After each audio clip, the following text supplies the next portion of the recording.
That's one of the things we can do as humans. We can go inside and close the door and turn on the air conditioning, and so we're somewhat protected from those changes. But the environment outside is not. And one of the consequences of this is that things dry out. In places where there is maybe a naturally occurring drought, the drought sets in more quickly.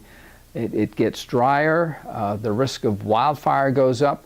I mean, this has been especially the case in the West and in California in recent years. So there are consequences which you may not originally think is associated with the warming climate. But warming means the atmosphere can hold more moisture. It tends to suck the moisture out of plants. Things dry out quicker. The risk of wildfire goes up. The droughts tend to be a bit more severe now, the water shortages, and along with the increasing demand for water, more people in more places, that causes problems.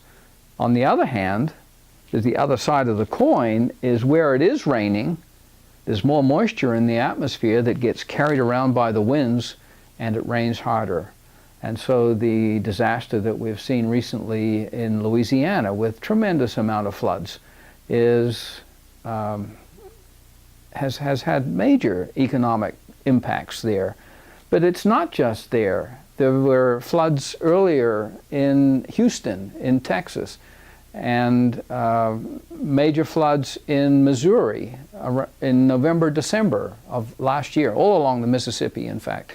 Earlier, there was major flood. Last year, 2015, there were very wet periods in Texas and Oklahoma, and even in Colorado in the springtime. And substantial flooding occurred locally in various places. And if we look around the world, we see that this is actually happening in other parts of the world. It doesn't happen all the time at the same places. It moves around, and it certainly depends upon the weather patterns. And this is where the public may certainly get confused, because it's only when you start to look at the whole picture and the understanding of how these things relate to one another that you can actually see that, oh, everywhere when it rains, it tends to rain harder, and therefore the risk of flooding is going up. And so these are the biggest consequences on the dry side, and the wildfires and the droughts, and on the wet side, the heavy rains, the risk of flooding.